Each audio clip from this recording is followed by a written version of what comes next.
Friends, welcome back to my YouTube channel Dawani classes. So guys, आज यानी कि 25 जून 2023 को हुआ है HP टेट नॉन मेडिकल का एग्ज़ाम। इससे पहले इसकी जीके सेक्शन हम डिस्कस कर चुके हैं, उसका लिंक आपको डिस्क्रिप्शन बॉक्स में मिल जाएगा या फिर प्रीवियस वीडियो है वो भी चेक कर सकते हो। इस वीडियो में हम इस पेपर की साइकोलॉजी सेक्शन डिस्कस करेंगे। मेरे पास है सीरीज़ भी, आपके पास कोई और सीरीज़ भी होगी तो क्वेश्चंस आगे पीछे होंगे, आप मैच कर लेना, ठीक है। सो देखते हैं एक एक करके सभी क्वेश्चंस के आंसर। अगर किसी क्वेश्चन का आंसर आपको गलत लग रहा है तो आप कमेंट करके भी बता सकते हो। वैसे मैंने पूरी कोशिश की है कि आपको सही आंसर्स बताऊं। ओके, सो देखते हैं पहला क्वेश्चन इस सीरीज का। Question number 1 is which of the following is not a function of education psychology. शैक्षिक मनोविज्ञान का इनमें से कौन सा कार्य नहीं है। सभी ऑप्शंस देखेंगे। Option A, to provide knowledge on child development. B, to assist in curriculum development. C, to analyse the relationship of a person with other members of a society. या फिर D, to help identifying suitable methods of teaching.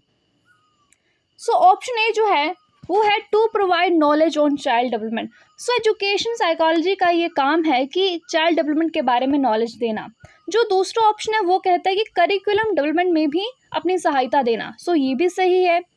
जो option D है वो भी कहता है कि हमें सुटेबल मेथड बताने हैं टीचिंग के, आइडेंटिफाई करना हमने सुटेबल मेथड को, तो ये भी सही है। जबकि जो ऑप्शन सी है वो कहता है कि to analyse the relationship of a person with members of a society, तो ये एजुकेशन साइकोलॉजी का काम नहीं है, ठीक है। सो ऑप्शन सी होगा इस क्वेश्चन का राइट आंसर।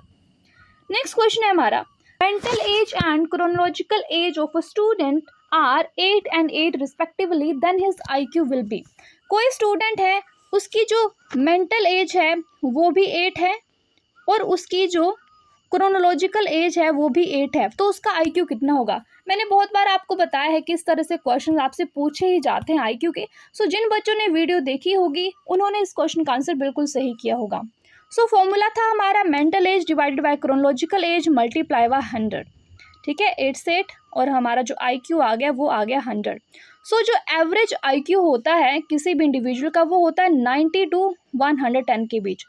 सो इस बच्चे का IQ आया कितना, 100। सो राइट आंसर क्या हो जाएगा, of average level, option B होगा, ठीक है।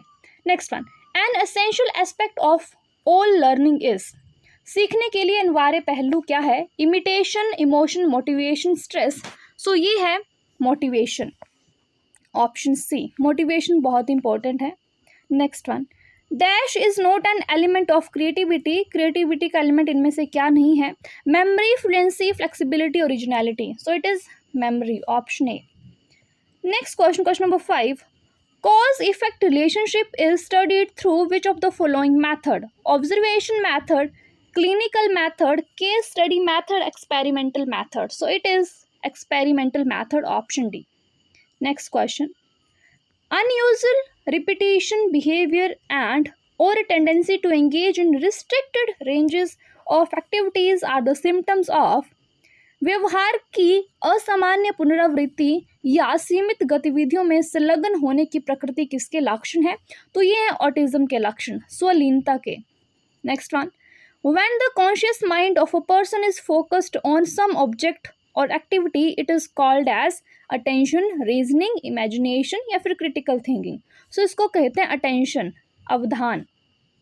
Question number 8, which of the following is not a factor influencing learning. कौन सा ऐसा फैक्टर है जो लर्निंग को इन्फ्लुएंस नहीं करता है, लर्निंग को प्रभावित नहीं करता है। Socio emotional climate of the institution, provision of feedback, transportation facility, aspiration level of the learner.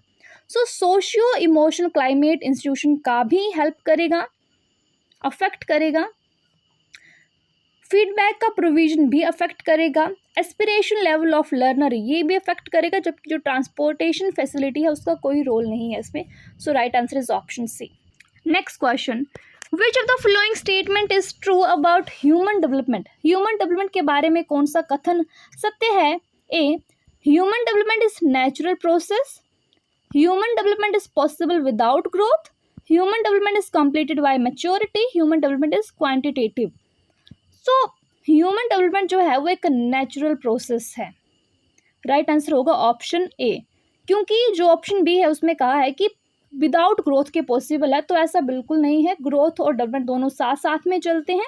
Option C में कहा गया है कि मैच्योरिटी पे कंप्लीट होती है, तो नहीं, डेवलपमेंट निरंतर चलती रहती है till the end of life, जबकि जो ग्रोथ है वो एक समय तक रुक जाती है। और जो ह्यूमन डेवलपमेंट है वो क्वालिटेटिव है एंड क्वांटिटेटिव दोनों है। जो ग्रोथ है वो क्वांटिटेटिव है, ठीक है। सो ऑप्शन ए होगा हमारा right answer. Question number 10, who concluded that language and socio-cultural environment play a vital role in cognitive development of a child? Vygotsky, Bruner, Erikson, Kohlberg. Right answer is option A, that is Vygotsky ने कहा था। Question number 11, which of the following is the SR theory of learning without reinforcement?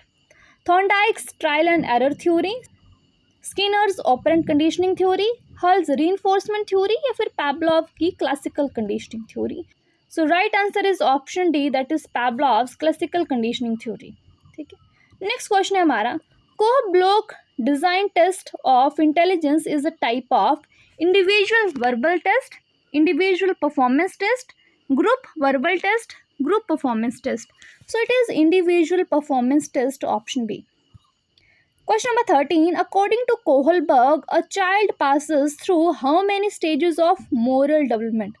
So यहाँ पे ये जो question है ये थोड़ा फंसाने वाला उन्होंने पूछा है कि कोहलबर्ग ने कितनी स्टेजेस दी थी मोरल डेवलपमेंट की, 6, 4, 3 और 5।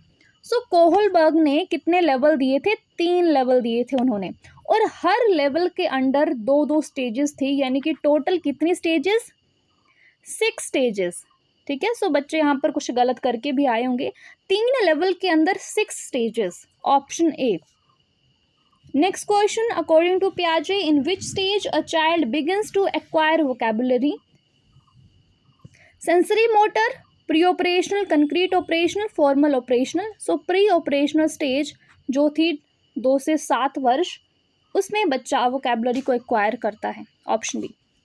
Question number 15, who said Psychology is the scientific study of the activities of the individual in relation to the environment? किसने कहा कि मनोविज्ञान व्यक्ति की क्रियाओं का उसके पर्यावरण के संदर्भ में वैज्ञानिक अध्ययन है? Skinner, Woodworth, Kolesnik, Watson. So it is Woodworth, option B. Next one, who developed the concept of primary mental abilities? जो 7 प्राइमरी मेंटल एबिलिटीज यानी कि PMAs, बहुत बार क्वेश्चन डिस्कस भी किया है हमने, ये कॉन्सेप्ट किसने दिया था? Thurstone, Thorndike, Guilford, Vernon. So it is Thurstone, option A.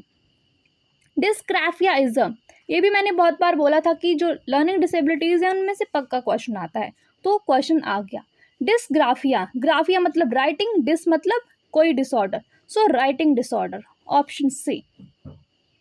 Question number 18, according to Sigmund Freud which of the following is not the level of mind? कौन सा माइंड का लेवल नहीं है इनमें से सिगमंड फ्रॉइड के अनुसार? Conscious, unconscious, pre conscious, super conscious. So it is super conscious, option D. Question number 19, a motivated behaviour is directed toward? Response, goal, object, reinforcement. अभिप्रेरित व्यवहार किसके प्रति केंद्रित होता है? गोल की तरफ, ऑप्शन बी, लक्ष्य। Next question, in some cases, children show less mental ability as compared to their parents and vice versa. This rule of heredity is known as law of resemblance, variation, law of Mendel, law of regression. So it is law of regression, option D.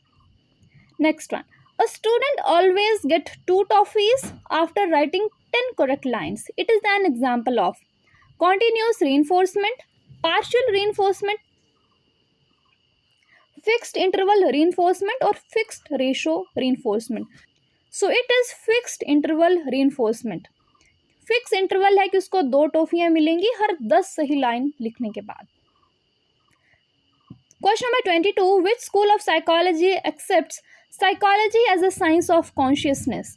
Structuralism, functionalism, constructivism, behaviourism. So it is structuralism, ठीक है।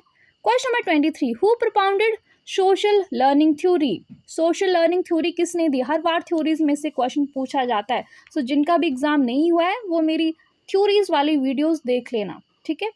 So social learning theory दी Albert Bandura ने, बहुत ही easy, option A. Next question, who propounded multi factor theory of intelligence? So multi factor theory दी intelligence की किसने? Thorndike ने, option A. Question number 25, an architect is found to exhibit which of the following type of intelligence? ये question आया है आपके gardener की theory से। कौन सी ऐसी इंटेलिजेंस है जो किसी आर्किटेक्ट में होगी? Logical mathematical intelligence, spatial intelligence, linguistic intelligence, none of the above. So it is spatial intelligence, option B. Providing knowledge of result to student will, छात्रों को परिणामों का ज्ञान प्रदान करना। अगर हम बच्चों को रिजल्ट बताते हैं तो उससे क्या लर्निंग डिस्करेज होगी, प्रमोट होगी, स्टॉप होगी, डाइवर्ट होगी? सो लर्निंग प्रमोट होगी, अधिगम को बढ़ावा मिलेगा। Question number 27, positive transfer of learning is possible when the task are similar, task are contrary, task are activity based, all of the above. So positive transfer of learning तब होगा जब task similar होंगे, option A. Which of the following statement about motivation is correct? अभिप्रेरणा के बारे में निम्नलिखित में से कौन सा कथन सत्य है? Option A, motivation is internal only, motivation सिर्फ इंटरनल होती है, मोटिवेशन सिर्फ एक्सटर्नल होती है, और motivation is inculcated as the result of some need, और motivation is not useful for learning. So motivation जो है वो ना सिर्फ इंटरनल होगी ना ही एक्सटर्नल होगी, और मोटिवेशन इंपॉर्टेंट है लर्निंग के लिए। तो इनमें से जो करेक्ट ऑप्शन होगा वो हमारा होगा option C, motivation is inculcated as the result of some need. अभिप्रेरणा किसी आवश्यकता से उत्पन्न होती है। Question number 29, which of the following is not a cause of child delinquency? निम्नलिखित में से कौन सा बाल अपराध का कारण नहीं है? Balance level of aspiration, emotional conflicts, non fulfilment of needs, neglecting behaviour of parents. तो तीनों जो रीजंस हैं वो कोज हैं चाइल्ड डेलिक्वेंसी का, और हमसे पूछा गया है कौन सा कोज नहीं है। तो ये है option A, balance level of aspiration, आकांक्षाओं का संतुलित स्तर। Next question, if a child misbehaves in a class time again and again the teacher should. अगर कोई बच्चा कक्षा में बार बार दुर्व्यवहार करता है तो शिक्षक को चाहिए कि वो क्या करे? इग्नोर करे, पनिश करे, क्रिटिसाइज करे, काउंसिल करे। सो टीचर को हमेशा बच्चे को काउंसिल करना होगा, ठीक है। तो ये थी हमारी साइकोलॉजी सेक्शन। एचपीटेट आर्ट्स और मेडिकल भी जल्दी आने वाला है कुछ दिनों में, तो उसकी प्रिपरेशन भी आपको करनी है। इससे पहले इसकी जीके सेक्शन आ गई है, शास्त्री टेट की भी जीके सेक्शन है, वो भी आप लोगों ने वीडियोस देख लेनी है क्योंकि वो भी आपके लिए बहुत हेल्पफुल रहेंगी। अगर वीडियो अच्छी लगी हो तो वीडियो को लाइक करके जाना, चैनल को सब्सक्राइब नहीं किया तो प्लीज़ डू सब्सक्राइब। जल्दी मिलते हैं कुछ और वीडियो के साथ। Bye bye, take care.